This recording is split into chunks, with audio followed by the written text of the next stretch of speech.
शहद के उपयोग।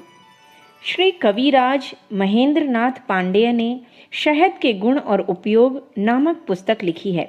उसका कुछ अंश नीचे उद्धृत किया जाता है। पहला, त्रिफला चूर्ण, शहद, घी और कांतिसार भस्म, इन सबको मिलाकर रात में सेवन करने से पुरुषार्थ बढ़ता है। दूसरा, त्रिफले का काढ़ा शहद के साथ पीने से मेद रोग अर्थात मोटापा दूर होता है। तीसरा, हल्दी का चूर्ण, आंवले का रस और शहद मिलाकर चाटने से प्रमेह नष्ट होता है। चौथा, 3 माशे हल्दी का चूर्ण और 1 तोला शहद एक में मिलाकर चाटने से प्रमेह नष्ट होता है। कोई कोई वैद्य इसको विद्या बागिश कहते हैं। पांचवा, गुरुच के स्वरस में शहद मिलाकर पीने से प्रमेह नष्ट होता है। इसी दवा से कामला या पीलिया रोग भी अच्छा होता है। छठवां, गुरूच का रस 1 माशा, सेंधा नमक 1 माशा, शहद 1 माशा, तीनों को खरल करें और किसी बर्तन में रख लें। इसका अंजन आँखों में लगाने से आँखों की खुजली, मोतियाबिंद और काले और सफ़ेद भाग के सब रोग नष्ट होते हैं। सातवां, 1 तोला आंवले का रस और 1 तोला शहद एक में मिलाकर चाटने से प्रमेह नष्ट होता है। आठवां, 1 तोला शहद में 12 रत्ती शुद्ध शिलाजीत मिलाकर चाटने से प्रमेह नष्ट होता है। यह प्रयोग कम से कम 21 दिन तक करना चाहिए। नौवां, शहद, सेमर की छाल का रस और हल्दी का चूर्ण एक में मिलाकर चाटने से प्रमेह रोग नष्ट होता है। 10वां, शहद, पका केला, आंवले का रस और मिश्री एक में मिलाकर खाने से पुरुषों का प्रमेह और स्त्रियों का प्रदर रोग नष्ट होता है। 11वां, शहद को रूमी मर्तगी के साथ देने से दिमाग की खराब रतूबत या विकार निकल जाता है और इसी तरह मेदे को ताकत मिलती है। 12वां, फालिज, लकवा, अंगों का टेढ़ा होना और वायु के विकारों में और पेट में वायु भरने पर भी शहद का उपयोग बहुत लाभदायक होता है। 13वां, कुंदूर एक प्रकार का गोंद है। इसके साथ शहद खाने से कमल, तिल्ली को दूर करता है और गुर्दे की पथरी को साफ करता है। 14वां, शहद का गरारा करने से गले की सूजन और जीभ के छाले और घाव में लाभ पहुंचता है। 15वां, सिरके में मिलाकर दांत मलने से दांत साफ होते हैं और दांत और मसूड़ों में ताकत आती है। 16वां, आँख में शहद का अंजन लगाने से आँख की रोशनी बढ़ती है।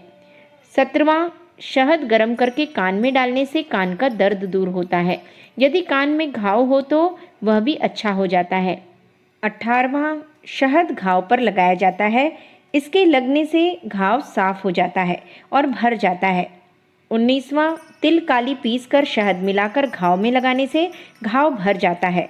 20वां, सोया के बीज पीसकर शहद में मिलाकर लगाने से दाद में लाभ होता है।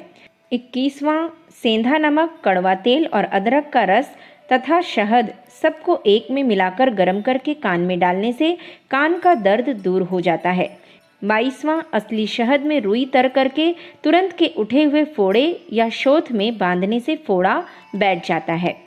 23वां, अगर प्यास बहुत लगती हो और भीतर जलन होती हो तो ठंडे पानी में मधु मिलाकर पिला देने से शांति मिलती है। 24वां, खांसी में 1 तोले की मात्रा में शहद दिन में 3 बार चटाने से कफ छटकर निकल जाता है और खांसी में आराम हो जाता है।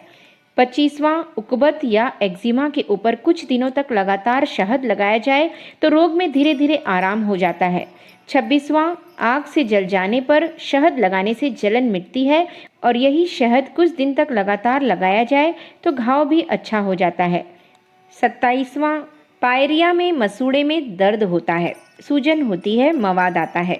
अगर मुंह में शहद कुछ देर तक रखा जाए तो मसूड़े का दर्द, सूजन और मवाद का आना बंद हो जाता है।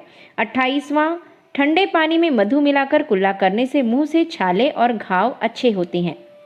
29वां, गले का कौवा लटक आने से खांसी आने लगती है। अंगूठे में शहद लगाकर अगर कौवे को उठाया जाए और दिन में 3-4 बार शहद लगा दिया जाए तो कौवा उठ जाता है। 30वां, कानों में शहद डालने से कान की पीड़ा शांत होती है। 31वां, शरीर के किसी हिस्से में दर्द हो जैसे गठिया के कारण गांठों में या दांत में या अन्य कहीं, वहां कपड़े में शहद भिगोकर रख देने से आराम मिलता है। 32वां, यदि सर्दी के कारण गला बैठ गया हो तो दिन में 3-4 बार 1-1 या आधा आधा तोला शहद चटाना चाहिए। 33वां, सुजाक की बीमारी पेशाब की नली में घाव होने से होती है।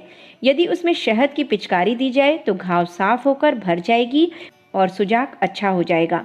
34वां, आधी छटाक पानी में 1 तोला शहद मिलाकर दिन में कई बार पीने से कुछ दिनों में मोटापन दूर हो जाता है।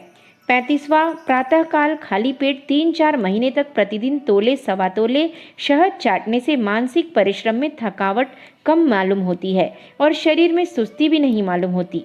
36वां, एक बार में आधी छटाक से ज़्यादा शहद हरगिज़ न लेना चाहिए। इससे ऊपर लेने से हानि की संभावना रहती है। आधा पाव या 3 छटाक शहद एक बार लेने से शहद के उपद्रव दिखाई देने लगते हैं। 4-5 घंटे तक भूख नहीं लगती, किसी को 12 घंटे तक भूख नहीं लगती और मीठे से अरुचि हो जाती है। 37वां, यदि घाव से मवाद आता हो और सूजन हो, साफ कपड़े में शहद भिगोकर रखने से पीप को पतला करके निकाल देता है और घाव को साफ करने के बाद उसमें अंकुर उठाकर जल्द भरने में सहायता देता है। 38वां, यदि शहद की मक्खी डंक मार दे तो गाय का घी और शहद बराबर मात्रा में मिलाकर डंक पर लगाना चाहिए या मधु और सेंधा नमक लगाना चाहिए। 39वां, खरबूजा, जायफल, चिरौंजी, गाय का दूध, बकरी का दूध, हरड़, शतावर, तरबूजा, तिल, कनेर, आंवला, शहतूत, यदि इनमें से किसी के खाने से कुछ नुकसान मालूम हो तो कई दिनों तक उचित मात्रा में शहद का इस्तेमाल करने से विकार की शांति हो सकती है। 40वां, शहद और बंस लोचन का चूर्ण चाटने से बालकों की खांसी को आराम होता है। बंस लोचन का चूर्ण एक बार 1 रत्ती लेना चाहिए। 41वां, शहद, घी और चूना बराबर बराबर लेकर एक में फेंटकर बिच्छू के डंक स्थान पर लगाने से आराम हो जाता है। 42वां, शहद को आँख में आंजने से रतौंधी दूर होती है। 43वां, शहद में केसर घिसकर आँखों में आंजने से आँख की जलन मिटती है। अखंड ज्योति, फरवरी सन 1952, पृष्ठ संख्या 24-25। हमारे YouTube चैनल विचार क्रांति दूत अखंड ज्योति पत्रिका को सब्सक्राइब करें एवं अगली वीडियोस प्राप्त करने के लिए बेल आइकन दबाएं। धन्यवाद।